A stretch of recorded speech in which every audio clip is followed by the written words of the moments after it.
ကြောင်းတစ်ခုခုကြောင့်သူတို့လက်ထဲကိုရောက်သွားရင်သူတို့ဝါဒဖြန့်ပေးရမယ်သူတို့ဝါဒဖြန့်ပေးရမယ်အနေထားမျိုးဖြစ်သွားခဲ့ရင်ဆိုတဲ့ဆုံးရင်စိတ်အဆုံးစွန်ထိဖြစ်တာရှောင်းပြီးအလုံးလုံးမှဖြစ်တော့မယ်ဆိုတဲ့ဆုံးဖြတ်ချက်နဲ့ဒါပြီးပေါက်ထွက်လာခဲ့တယ်ပေါ့နော်ပြီးပေါက်ထွက်လာပြီးတော့ဒီနေ့တစ်ချိန်ကြီးတဲ့တကယ်လို့ဒီဆက်လုံးနေတော့ဖြစ်ပါတယ်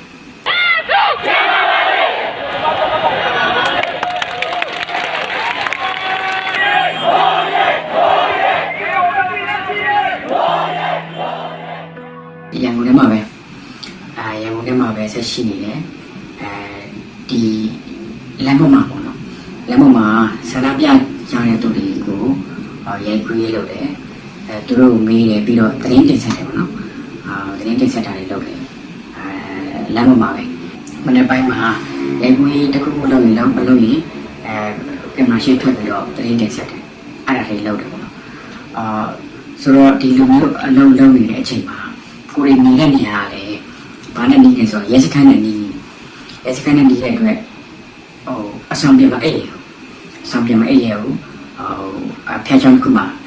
တကယ်ရင်းတောင်ရဲ့အကူအညီတွေပေါ့နော်သူဖျားချောင်းမှာတော့အဲ့တယ်ပေါ့အဲ့ဒီမှာညဘက်ဆိုသူဒီမှာတော့အဲ့တယ်နေ့ဘက်ဆိုရင်တော့ကိုလုံးဆက်ရှိတဲ့အလုပ်ဆက်လုပ်နေတယ်ပေါ့နော်ဒါကဒီအနာသိပြီးချင်းရက်ဒီမှာ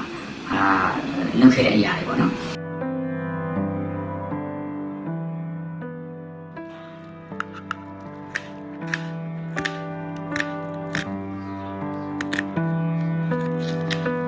အများစုကဒီမိတ်ဆွေပေါင်းတဲ့နေရာနဲ့ဒီပါထွက်ကြတယ်ပြီးတော့လုံမနေနေထွက်ပြီးတော့အလုပ်လုပ်ကြတယ်ဆုံးရစိတ်တော့ရှိတယ်ပေါ့နော်ဒီနောက်ပိုင်းမှာဒီဆန္ဒပြလို့ဒီတော်ရည်မြို့ပေါ်မှာပြလို့လည်းမရတော့ဘူးတောက်ချောင်းအဲ့လိုမျိုးအခြေအနေတွေကဒီမြင့်ကြက်ကြီးတရစ်အဲ့လိုမျိုးတင်ကြလာတဲ့အချိန်မှာနေရာတော့ပြောင်းလိုက်တာနေရာပြောင်းနေတဲ့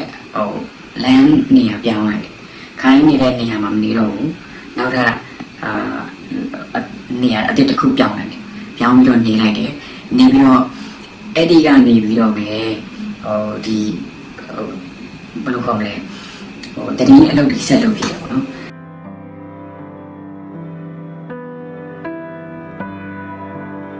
အများစုကတော့ပြောကြတယ်ဂျာနယ်လေးစဉ်တိုင်းပြည်ရဲ့နားမျက်စိလို့ပြီးတော့ပြည်သူတွေကိုဒီ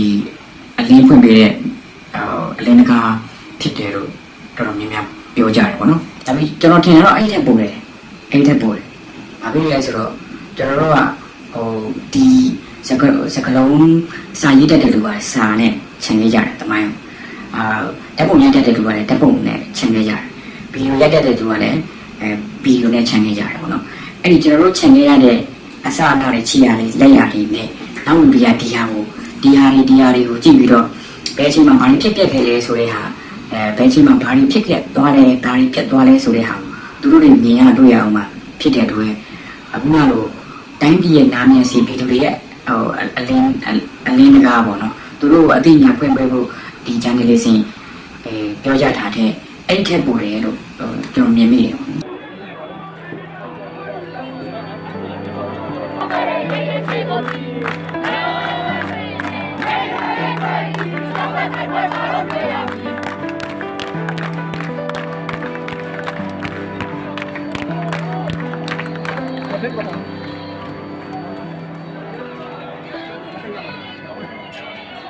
အမြင်အာဏာရှင်ကတော့ခြေရလက်ရတယ်လိုက်ဖြစ်မှာတမိုင်းတွေလိုက်ဖြစ်မယ်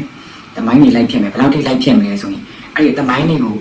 ခြေရပေါ်ထုတ်ခဲ့တဲ့သူတွေမကြင်အောင်သူတို့အသက်ပေးတဲ့အထီကိုလိုက်တတ်တာဒါကသူတို့ဒါခေတ်ဆက်လုပ်ခဲ့တာအဲ့ဒီတော့ကျွန်တော်တို့ကြုံတွေ့ရတဲ့ဒီခေတ်မှာကြုံတွေ့ရတဲ့အဖြစ်အပျက်တွေပဲ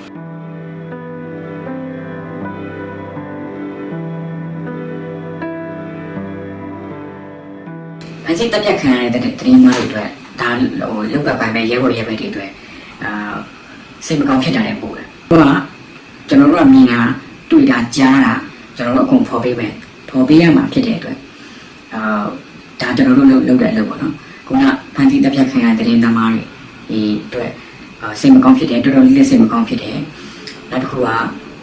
တစ်ဖက်ကပြန်ကြည့်လို့ရှိရင်အာနာရှင်ရဲ့ရင်းတီးတဲ့လုပ်ရက်တွေကဒါမျိုးရှိတယ်ဆိုတဲ့ဟာကိုလေကျွန်တော်တို့ကွက်မြင်လာတယ်ပေါ့နော် မြင်လဲမြင်တာတယ်လုံနေလုံနေလုံလဲလုံစဲပဲဒီနေ့ချင်းချင်းလုံနေလို့ပါ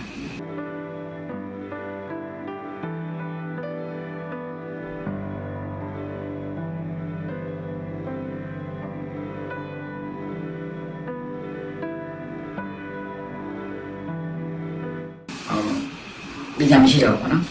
ဗီဇာမရှိဗီဇာoverstay ဖြစ်သွားတဲ့အနေအထားမျိုးဖြစ်တယ်ပေါ့နော် overstay ဖြစ်သွားတဲ့အနေအထားမျိုးမှာစိုးရင်စိတ်တော့ရှိတယ်စိုးရင်စိ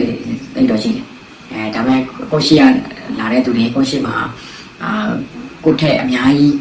ဘယ်လိုခေါ်မလဲဒုက္ခရောက်ခဲ့တာဆင်းခံရတာတွေကအလေးလေးလာဖြစ်နေတယ်ပေါ့နော်သူတို့ကိုယ်တိုင်လည်းရင်ဖွင့်ခဲ့တာလည်းကြားတယ်ဒါပေမဲ့ကျွန်တော်နေတဲ့နေရာကအလောက်ထိနေတာမျိုးဆိုရတာတော့မဟုတ်ဘူးပေါ့နော်အဲ့ဒီတော့တိတ်တော့ဖိအားတော့မဖြစ်ဘူးဒါပေမဲ့ဒီလိုမျိုးသူများနိုင်ငံမှာနေရတဲ့အခြေအနေမျိုးမှာနေတော့မနေချင်ဘူးပေါ့နော်ဘာဖြစ်လို့ဆိုတော့မတက်တာတဲ့အဆင့်ဒီမို့လို့ဒါဒီလိုမျိုးအခြေအနေနေရတယ်ပေါ့နော်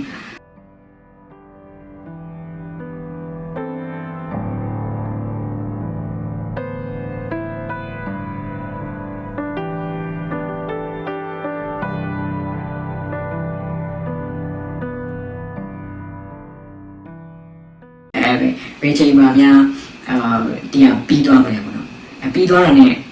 ကိုတခုတက်ထိုင်နေပေါ့နော်အဲ့လိုလေးချက်ချင်းပြန်မယ်ပေါ့နော်ချက်ချင်းပြန်ဖို့အဲ့လိုမျိုးခဏလည်းတွေးပြီးတယ်ခဏလည်းပြောပြတယ်ပေါ့နော်ဒါပေမဲ့ဒီတော့ဒီစားလာပြီးတော့ထင်ပါတယ်ဒီတော့ဒီစားလာပြီးအိမ်ပြန်ဖို့အတွက်လည်းပြန်နိုင်ဖို့အတွက်လည်းဒီတော့ဒီစားလာပြီးလို့ယုံကြည်ထားတယ်မျှော်လင့်နေပေါ့နော်